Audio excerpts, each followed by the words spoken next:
Now, I also went and bought some stinging nettle. Now, I had some nettle tea that I bought from a shop in Wilmington. She was just selling me the herb, basically. She was saying, like, you make tea out of this, and it's supposed to help with inflammation. Now, I have some stiff shoulders, so I thought, hey, what the heck? I'll make some nettle tea. And I liked it so much, I thought, you know what? I'll just grow nettle myself.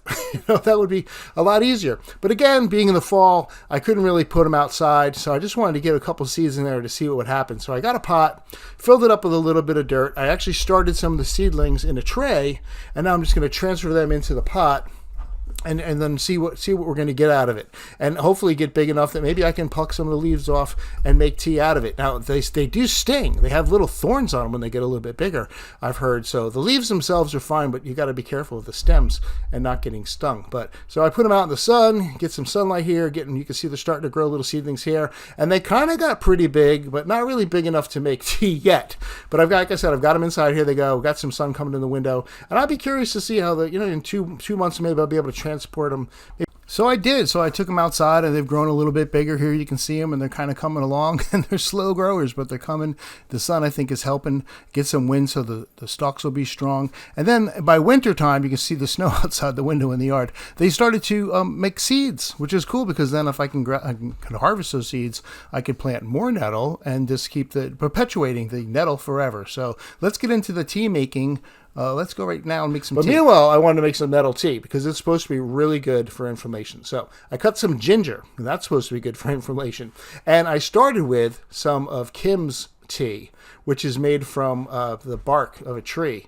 What is it? Somebody's tree bark. It's in the other video. I forgot. But I just start with her tea, which is supposed to be good like for the liver or something. And then I've got my bag of nettle that I just purchased here. This is it. So I'm going to put some scoops of it. And you can see it's just like leaves. And they're going in the pot there. And it's boiling with my ginger. And I've got that in there. And I'm just going to stir that up. And I'm going to boil it for a little bit of while with the ginger. I'm going to take it when it's done. Looking good. Looking good. Let it steep for a little while. And I'll put that in a jar. And I'll add some turmeric to it. Not very much left in there. That's supposed to be good for inflammation. And add some ginger.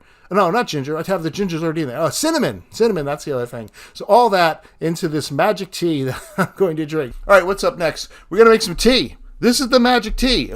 So my wife said it was magic tea because one of the people she works with says it's magic tea. And it's supposed to be good for, your liver, anti-inflammatory.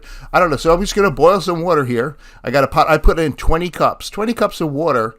And this is the Taheebo tea. It's wood bark. Taheebo tea. It's bark. Woof. Like that, not like a dog, like there you go, look at it. It looks like bark. Off of the Taheebo tree, I guess. And so I'm going to get some scoops of this, and I think I forgot how many. Was it 5, 10? Maybe it was 10. 10 scoops of Taheebo tea to the 20 cups of water, and going in there, and just going to boil it. I'm going to put them in there and boil it, and then really that's going to be about it. After that, here it goes boiling. I'm going to set the timer there for 10 minutes, and then we come out, and Kim likes to drink it with lemon. And with lemon and honey. So yeah, lemon and honey. And set the timer. The 10 minutes is going to go off in 3, 2. Okay, bing-a-ling-a-ling. Let's get that off. Take it off the.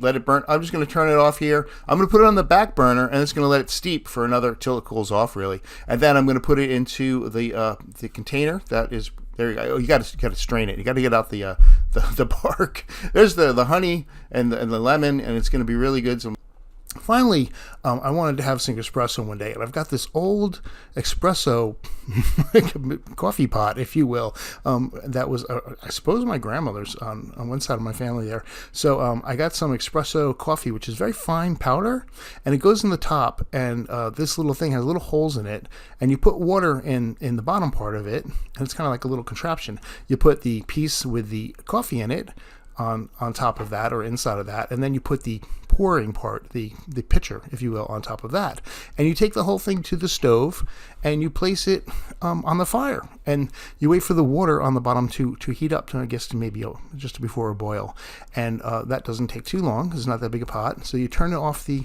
flame, and you just flip the whole thing upside down, and what happens is the water from the top kind of goes through, sort of like a French press, but without the pressing part. It just goes down into the bottom part, and then when you remove the top part, all the water has gone down into the pitcher through the coffee, and it makes it espresso in the pot, which is pretty cool. So you get yourself a little espresso cup. I got a little creamer in there ready to go, and I'm just going to pour. Now, here's one thing. He kind of might help to have the lid on. There is a lid if you see behind it, so maybe having a lid on would have been the way to go. But fantastic with the Homestead Espresso. If you've never made it, that's a crazy. You can probably buy one of those pots on Amazon. Who knows?